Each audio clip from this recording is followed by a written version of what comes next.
Only a certain kind of people come to the mountains. The kind who hunger to see nature in her purest, freshest form. The kind who don't mind making connections with strangers you meet on the trail. The kind who are okay with leaving bits and pieces of their heart in the voices they love, in the hands they held while crossing rivers on single plank bridges, in the smiles that lit up the night brighter than any bonfire could. Only a certain kind of people come to the mountains.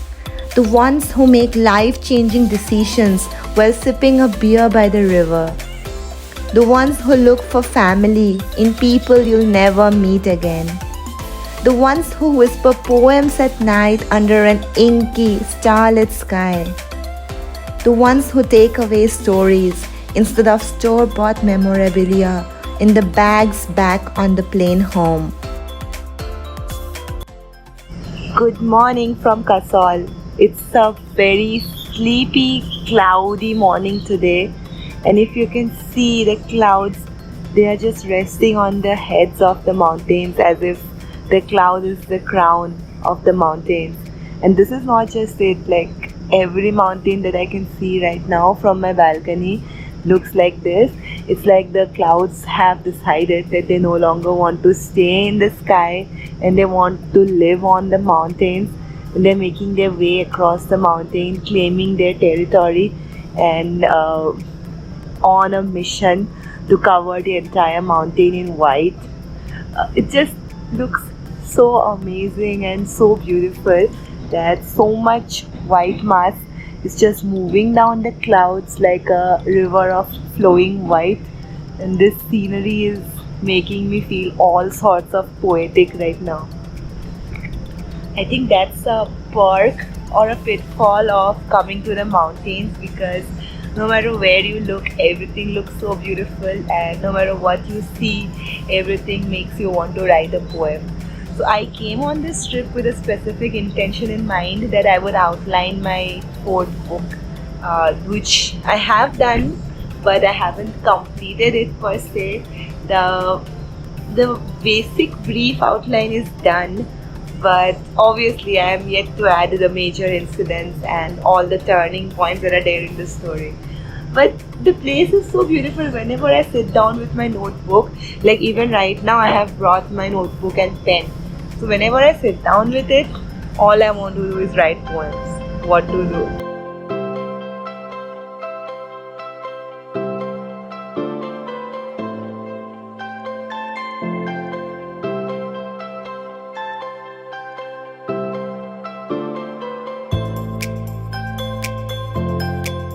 This is how I started outlining my book for 3 pages, 4, 5, 6, 7 pages. It's all going good.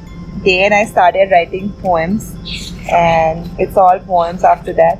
And I only wrote like 7 pages of outlining, and the rest is all poems. But surprisingly, I have zero regrets, because it feels as if the words are coming to me from the mountains. They're just coming through me. I am the medium.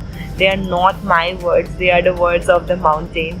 I know it sounds BS, cookie cutter shit, but somehow makes sense to me, and I'm in love with all the poetry that has come to me on this trip. And I hope I can keep writing more by just going with the flow and not sticking to a certain plan. Even though for a writer, planning and outlining is the most important part of their journey. But for now, I'm going to go with the poems because they are coming to me, and I feel once I go away from this place, I won't be feeling this urge to write poetry again. The forever dilemma, but what to do, that's the life of a writer.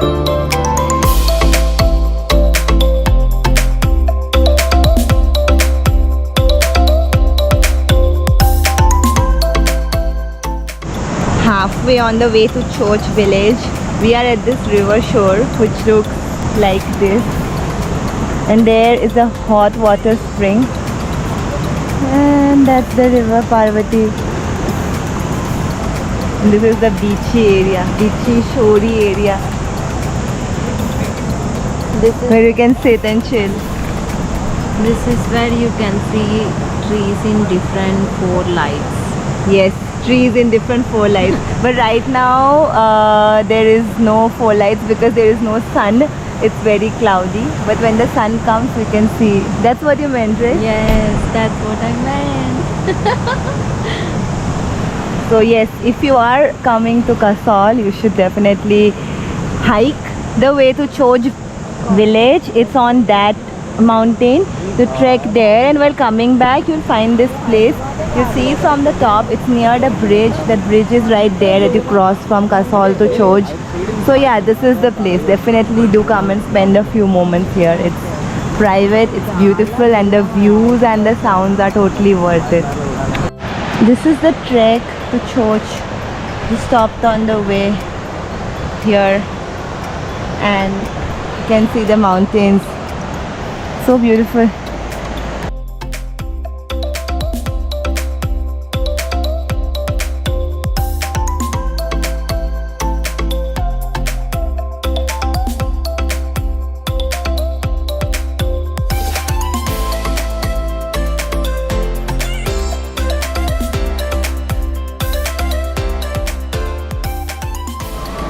Walking on the streets of Kasol in the evening, and those are the mountains in the distance. Actually, wherever you look, the scene is just too beautiful. Right now there are clouds there, so I can't see the mountains, but usually those mountains are visible as well.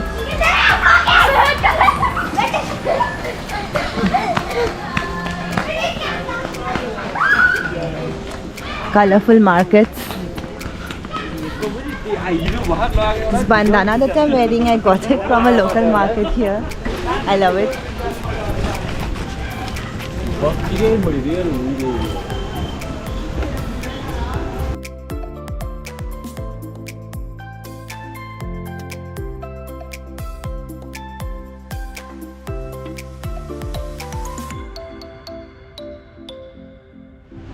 The prettiest corner in Kasol.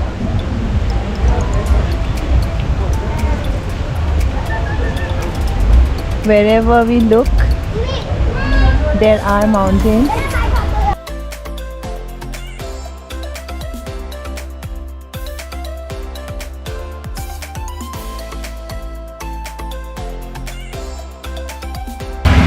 That is the famous German bakery right by the Moondance Cafe. These are two old places in Kasol. Almost have become landmarks now in the city. Whenever someone has to give reference of when to start the trek for Choj, they just say go to the Moondance Cafe and then take the turn right in front of it.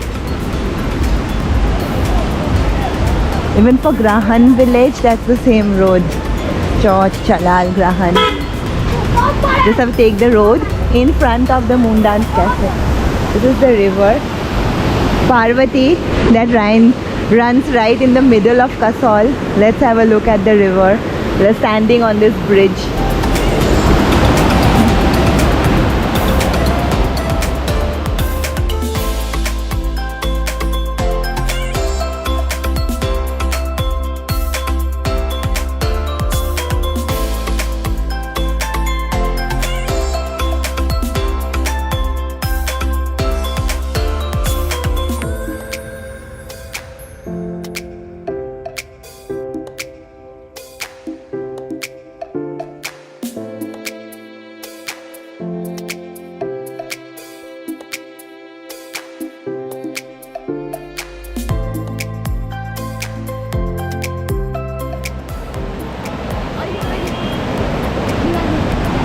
Oh, I also want to show you a local farm that I saw yesterday.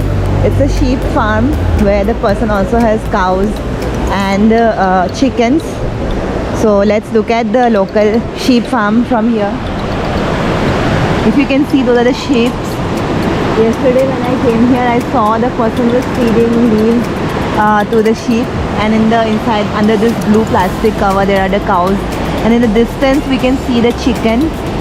This is a local Himachali farm set right by the river Parvati.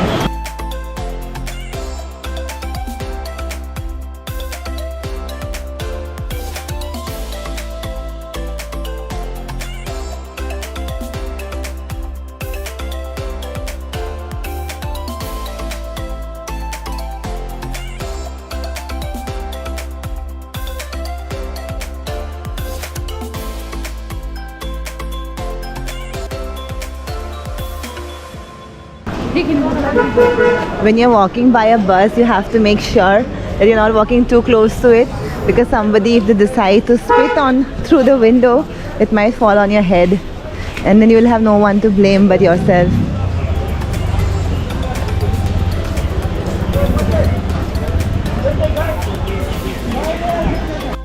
Hippie market at Kasol. Colorful places, colorful things.